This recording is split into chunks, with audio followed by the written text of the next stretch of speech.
So guys welcome back to micro classes. हमारी Meerut university और Saharanpur university की बीएड फर्स्ट ईयर की क्लासेस चल रही हैं। आज का हमारा टॉपिक है क्रिएटिविटी, सृजनात्मकता। सब्जेक्ट का नाम है हमारा growing up as a learner. ये इस सब्जेक्ट की लास्ट वीडियो है जो रेगुलर क्लासेस चल रही हैं। इसके बाद कुछ स्पेशल वीडियो आ जाएंगी, शॉर्ट क्वेश्चन के लिए आ जाएगी, वेरी शॉर्ट के लिए कोई वीडियो आ जाएगी। बाकी जो रेगुलर क्लासेज है इंपॉर्टेंट, उसकी ये लास्ट वीडियो है। आज का हमारा टॉपिक है क्रिएटिविटी। अब क्रिएटिविटी क्या होता है, इसका क्या अर्थ होता है, विशेषताएं क्या होती है, कारक क्या होते हैं, क्रिएटिविटी का विकास हम कैसे करेंगे। लॉन्ग क्वेश्चन में आता है, काफी इंपॉर्टेंट क्वेश्चन होता है आपके बीएड फर्स्ट ईयर के लिए। शाकुंभरी यूनिवर्सिटी में भी और चौधरी चरण सिंह यूनिवर्सिटी में भी, दोनों में। सृजनात्मकता, जिसे हम सृजनशीलता बोलते हैं, इंग्लिश में इसे हम क्रिएटिविटी बोलते हैं। अब ये होता क्या है, देखो सृजनात्मकता तो होता है कुछ नया बनाने की जो हमारी एबिलिटी होती है, उसे हम सृजनात्मकता बोलते हैं।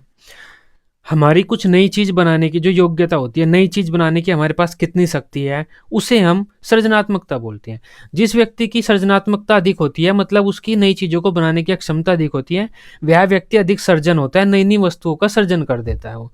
किसी व्यक्ति की सृजनात्मकता कम होती है तो वह नई वस्तुओं का सर्जन नहीं कर पाता। जो व्यक्ति दूसरे सर्जन कर रहे हैं उन वस्तुओं का ही वह यूज कर अपने जीवन को व्यतीत करता है। अब इसके बारे में पढ़ते हैं थोड़ा सा। लॉन्ग क्वेश्चन में आता है, आसान टॉपिक है, इसे आप रट तो नहीं सकते, एक बार पढ़ लो, पेपर में आपको जो जो चीजें याद रह जाए वे आप वहां पर लिख देना, क्योंकि ये कॉमन सेंस की बात है। क्रिएटिविटी होता क्या है, आप अपने विचार रख सकते हैं अपने पेपर में। सृजनात्मकता का सामान्य अर्थ होता है सर्जन अथवा रचना करने की योग्यता। अतः मनुष्य की वह योग्यता जिसके द्वारा वह नई वस्तुओं का सर्जन करता है, नई वस्तुओं की रचना करता है, सृजनात्मकता कहलाती है। मनोविज्ञान में सृजनात्मकता से तात्पर्य मनुष्य के उस गुण, योग्यता अथवा उस शक्ति से होता है जिसके द्वारा वह कुछ नया सर्जन करता है। प्रत्येक व्यक्ति में किसी न किसी प्रकार की मानसिक योग्यता होती है जिसके आधार पर वह लेखक, कलाकार, वैज्ञानिक तथा संगीतज्ञ आदि बनता है। इन प्रत्येक क्षेत्रों में व्यक्ति कुछ न कुछ नया बनाता रहता है। यही प्रक्रिया सृजनात्मकता कहलाती है। बालक में सृजनात्मकता का विकास जन्म के साथ ही होना शुरू हो जाता है। जैसे ही बालक अपने अंगों का परिचालन करना सीखता है, वह अपने खिलौनों को खोलकर देखना, उन्हें तोड़कर देखना या उनसे कुछ नया बनाना आदि क्रियाएं शुरू कर देता है। यह सब कार्य उसके सृजनात्मक कौशलों को दिखाते हैं। अब देखो सृजनात्मकता होती क्या है, कुछ नया बनाने की जो क्षमता होती है हमारी, उसे हम सृजनात्मकता बोलते हैं। इसके अलावा भी अगर हम कुछ नया बना रहे हैं, उस प्रक्रिया को ही हम सृजनात्मकता कहते हैं कि सृजनात्मक प्रक्रिया चल रही है। हमारी नया बनाने की क्षमता सृजनात्मकता होती है। इसे हम ऐसे भी कह सकते हैं, वह प्रक्रिया जिसमें कोई व्यक्ति कुछ नया बना रहा है वह सृजनात्मकता कहलाती है। तो दोनों अर्थ हो सकते हैं, हमारी नया बनाने की क्षमता, साथ ही साथ सृजनात्मक प्रक्रिया को भी सृजनात्मकता कह देते हैं।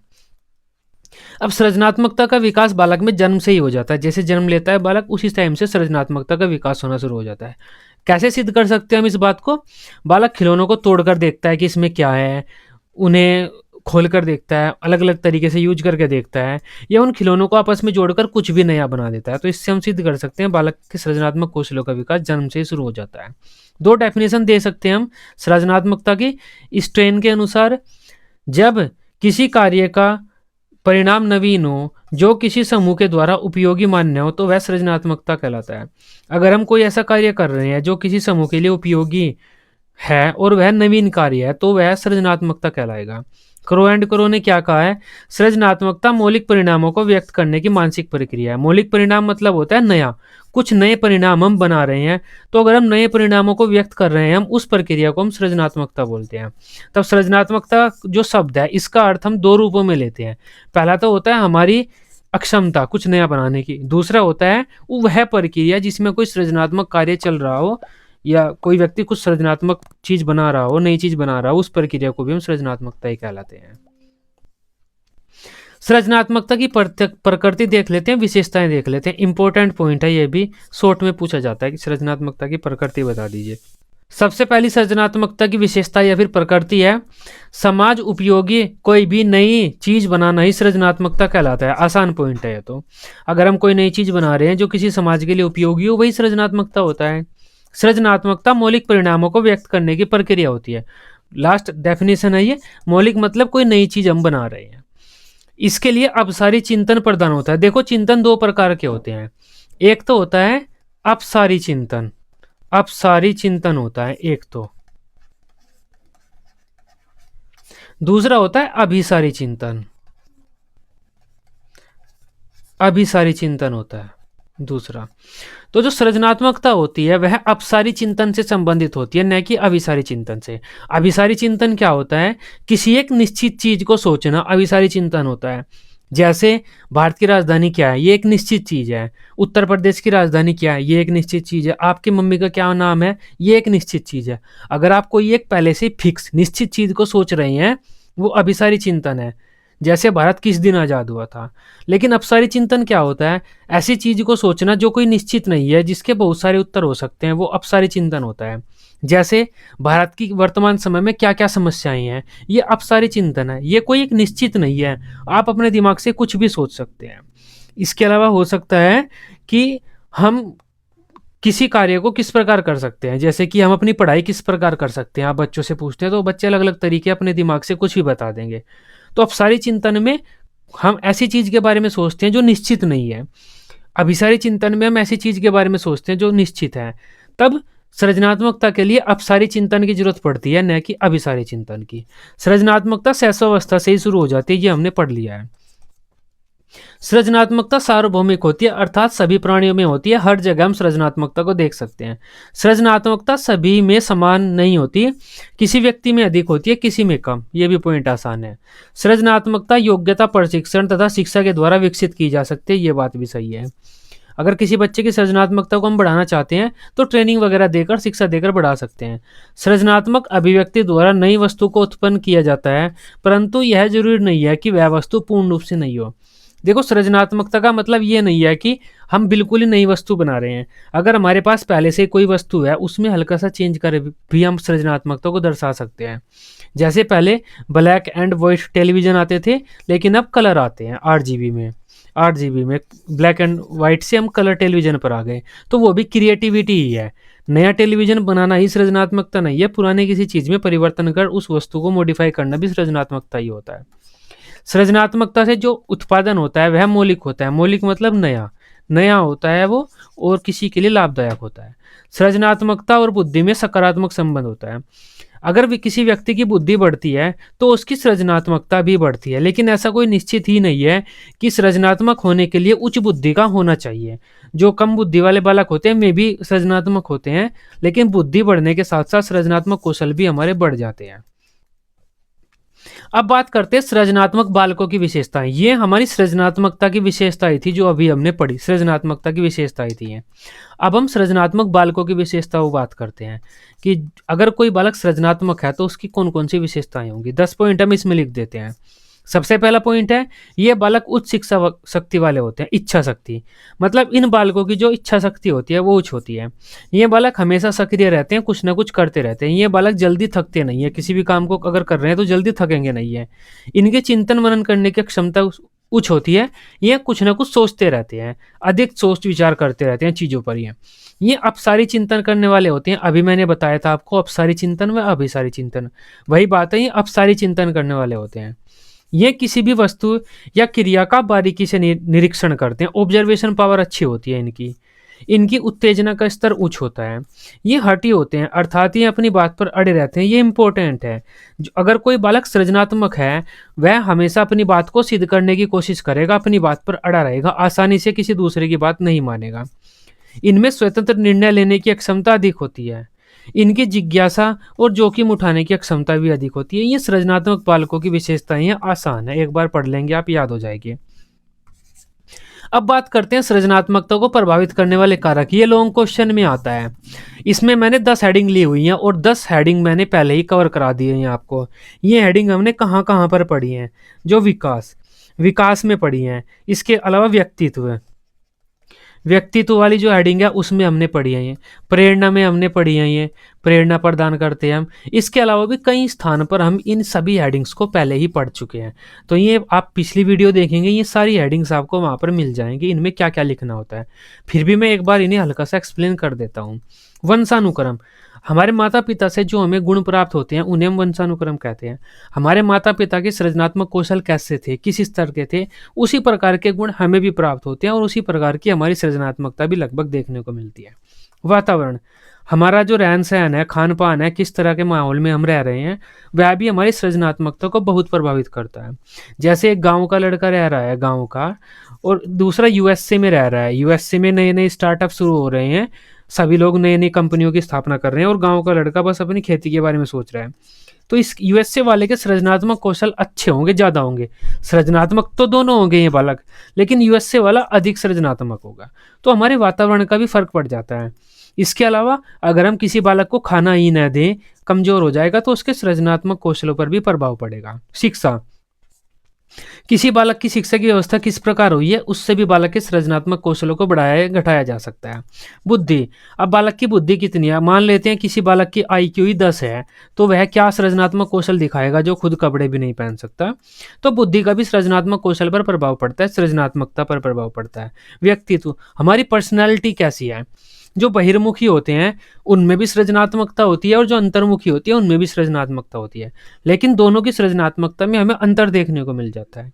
बहिर्मुखी समाज के लिए काम करते हैं, अंतर्मुखी समाज के लिए तो काम करते हैं, लेकिन वे अपने आप में कुछ न कुछ सोचते रहते हैं और विचार विमर्श करते रहते हैं। ज़्यादातर अंतर्मुखी व्यक्ति अच्छे सृजनात्मक हुए हैं, जितने भी हमारे वैज्ञानिक हुए हैं, बिजनेसमैन हुए हैं, वे अंतर्मुखी हुए हैं, बहिर्मुखी तो हमारे राजनेता हुए हैं। तो हमारे व्यक्तित्व का किस प्रकार है हमारा व्यक्तित्व, उसका भी सृजनात्मकता पर प्रभाव पड़ता है। अंतर्मुखी व्यक्ति अधिक सृजनात्मक होते हैं। नेक्स्ट पॉइंट है आयु। अब किसी बच्चे की आयु कितनी है, उसका भी सृजनात्मकता पर फर्क पड़ता है। अगर किसी बच्चे की आयु 2 वर्ष है, वहीं किसी बच्चे की आयु 20 वर्ष है, इन दोनों की सृजनात्मकता में काफ़ी अंतर हमें देखने को मिल जाएगा। समस्याएं, किसी बच्चे के सामने किस प्रकार की समस्याएं आ रही हैं, उसी प्रकार के वह सृजनात्मक कौशलों को रखेगा, क्योंकि समस्याएं ही हमें सृजनात्मक कार्यों को करने के लिए प्रेरित करती हैं। रुचियाँ, किसी बच्चे की रुचि कैसी है, वह उसी प्रकार की सृजनात्मकता रखेगा। अगर कोई बच्चा बच्चा खेल में क्रिएटिव है, कोई बच्चा खेल खेलना चाहता है, उसकी रुचि खेल में है, तो वह अपने जो सृजनात्मक कौशल है उनको खेल में दिखाएगा। कोई बच्चा पढ़ाई करता है, तो वह पढ़ाई वगैरह में सृजनात्मक कौशलों को दिखाएगा। उद्देश्य है, किसी बालक के उद्देश्य कैसे हैं, इसका प्रभाव भी सृजनात्मकता पर पड़ जाता है उस बालक की। अगर मान लेते हैं कोई बालक नॉर्मल है, लेकिन उसके साथ कोई दुर्घटना हो गई, एक्सीडेंट हो गया, या उसे कोई आघात लग गया, उसके माता पिता किसी की डेथ हो गई, आघात लग गया, हर्ट हो गया वो, तो दुर्घटना और आघात अगर किसी बालक को लग जाता है, इससे भी बालक की सृजनात्मकता पर असर पड़ जाता है। अब बात कर लेते हैं बालक की सृजनात्मकता को कैसे बढ़ाना है हमें। ये इंपॉर्टेंट है, ये पिछले बार शाकंभरी यूनिवर्सिटी में पूछा गया था कि बाल सृजनात्मकता को बढ़ाने में शिक्षक की क्या भूमिका हो सकती है, या फिर सृजनात्मकता का विकास हम कैसे कर सकते हैं। इसके लिए भी यहाँ पर 10 हेडिंग लिखी हुई है, 10 पॉइंट है, ये जनरली शॉर्ट में आता है क्वेश्चन, तो 10 पॉइंट है, आप आसानी से अपने शब्दों में वहाँ पर लिख देंगे। सबसे पहला होता है प्रेरणा प्रदान करके। छात्रों को अगर हम प्रेरणा प्रदान करेंगे कि वे सृजनात्मक कार्य करें, तो बच्चे सृजनात्मकता का कार्य करेंगे और उनकी सृजनात्मकता का विकास हो जाएगा। प्रेरणा के बारे में मैंने पूरी एक वीडियो बनाई हुई है। नेक्स्ट है आवश्यकताओं का ज्ञान कराकर। अगर हम बच्चों की आवश्यकताओं का ज्ञान कराएं उन्हें, तो बच्चे उन आवश्यकताओं को पूरी करने में लग जाएंगे, जिससे उनके मार्ग में बाधाएं आएंगी और उन बाधाओं का समाधान करने के लिए बालक सृजनात्मक कौशलों का प्रयोग करेंगे, जिससे बच्चों की सृजनात्मकता को बढ़ावा दिया जा सकता है। शिक्षण पद्धति में आवश्यक सुधार करके, अगर हमारी शिक्षा पद्धति ऐसी है जिसमें बच्चे सृजनात्मक कौशल कुछ अच्छे से नहीं सीख रहे या बच्चों के सृजनात्मक कौशलों का विकास नहीं हो रहा, तो हम अपनी शिक्षण पद्धति में आवश्यक सुधार कर ऐसे काम जोड़ सकते हैं जिससे बच्चों में सृजनात्मक कौशलों का विकास हो जाए। नेक्स्ट है सृजनात्मक प्रतियोगिताओं का आयोजन कराकर। हम ऐसे कंपटीशन रख सकते हैं अपने स्कूल में, जैसे कि सृजनात्मक प्रतियोगिता। बच्चे से कहें कि आप कोई नई चीज़ बना कर लाओ, कोई नया पोस्टर बना कर लाओ। जो प्रैक्टिकल वगैरह होते हैं ना, वे सृजनात्मक प्रतियोगिता ही होती है एक प्रकार की। आपसे कहा जाता है फिजिक्स के प्रैक्टिकल में कि कोई प्रोजेक्ट बना कर लाओ नया, कुछ अच्छा सा नया, तो वो सृजनात्मक प्रतियोगिता ही होती है। ऐसी कुछ प्रतियोगिताएं रखकर भी हम बच्चों की सृजनात्मकता का विकास कर सकते हैं। नेक्स्ट बात करते हैं सर्जन की गई वस्तुओं की प्रदर्शनी लगाकर। अभी वर्तमान समय में क्या क्या वस्तुओं का सर्जन किया गया है समाज के द्वारा, उनकी एक एग्जीबिशन लगा सकते हैं हम अपने विद्यालय में, प्रदर्शनी लगा सकते हैं, हम अपने बच्चों को दिखा सकते हैं, उनके बारे में बता सकते हैं। इससे भी बच्चे सृजनात्मकता की ओर आकर्षित होते हैं, कोई नई चीज़ बनाने की सोचते हैं वे। नेक्स्ट है छात्रों के मानसिक स्वास्थ्य पर ध्यान देकर। अगर कोई बच्चा मानसिक रूप से बीमार है तो वह सृजनात्मक कार्य कर ही नहीं सकता, इस वजह से मानसिक स्वास्थ्य की ओर अभी हमें बच्चों के ध्यान देना होगा। इससे भी हम बच्चों की सृजनात्मकता को बढ़ा सकते हैं। समस्याओं के समाधान में सहयोग करके। अगर बच्चों के पास कोई समस्या आ रही है बच्चों के सामने, उस समस्या को समाधान करने में अगर एक शिक्षक या उसके माता पिता सहयोग करते हैं, तो बच्चे को मोटिवेशन मिलता है और वह सृजनात्मकता की ओर आगे बढ़ता है। स्नेहपूर्ण तथा भेदभाव रहित वातावरण प्रदान करके, अगर हम बालक को स्नेहपूर्ण वातावरण प्रदान करते हैं, भेदभाव रहित वातावरण प्रदान करते हैं, तो बालक और शिक्षक के मध्य एक अच्छा माहौल बन जाता है, जिससे बालक सृजनात्मकता की ओर आगे बढ़ता है। छात्रों के चिंतन मनन के कौशलों को उत्थान करके अब हम बच्चों की इस प्रकार की शिक्षा दे सकते हैं जिससे बच्चों के चिंतन मनन, सोचने विचार करने, आत्मचिंतन करने की क्षमता को बढ़ावा दिया जा सके। इससे सृजनात्मक कौशल बढ़ जाते हैं। अफसारी चिंतन को बढ़ावा देकर, अफसारी चिंतन के बारे में आपको बता चुका हूँ। अफसारी चिंतन को बढ़ावा देकर भी हम बच्चों के सृजनात्मकता को बढ़ावा दे सकते हैं। ये हमारे 10 तरीके हैं जिनका प्रयोग करके हम बच्चों की सृजनात्मकता का विकास कर सकते हैं। ये इंपॉर्टेंट पॉइंट था। नेक्स्ट बात कर लेते हैं एक वेरी शॉर्ट क्वेश्चन की। ये वेरी शॉर्ट क्वेश्चन में आ जाता है आपके पेपर में कि सृजनात्मक परीक्षणों के नाम लिख दीजिए या फिर किन्हीं 2 सृजनात्मक परीक्षणों के नाम बताइए। ये वेरी शॉर्ट में आ जाता है। तो 2 सृजनात्मक परीक्षणों के नाम आप लिख सकते हैं, टोरेंस का सृजनात्मक परीक्षण और बाकर। ये बाकर मेहंदी का सृजनात्मक परीक्षण है, बकार नहीं है, ये बाकर है। टोरेंस और बाकर मेहंदी का सृजनात्मक परीक्षण, ये 2 सृजनात्मक टेस्ट हैं जिनका प्रयोग कर हम बच्चों की सृजनात्मकता का ज्ञान कर सकते हैं। तो ये भी आप अपने पेपर में लिख सकते हैं। ये आज का हमारी वीडियो थी, क्रिएटिविटी सृजनात्मकता। आसान वीडियो थी, आसान टॉपिक था। आप आसानी से अपनी कॉमन सेंस से इसके आंसर लिख सकते हैं। हल्का सा बस एक बार इसे पढ़ लो आप, क्योंकि इसको इतना रटना तो नहीं होता। आप अपनी मर्जी से में चीज़ें लिख सकते हैं कि बच्चों की क्रिएटिविटी क्या होती है, कैसे हम उसको बढ़ा सकते हैं। आई होप इस टॉपिक को आप समझ पाए होंगे, इस क्लास को आप अच्छे से समझ पाए होंगे। वीडियो अच्छी लगी हो, आप इसे अपने बीएड ग्रुप में दोस्तों के साथ शेयर कर सकते हैं।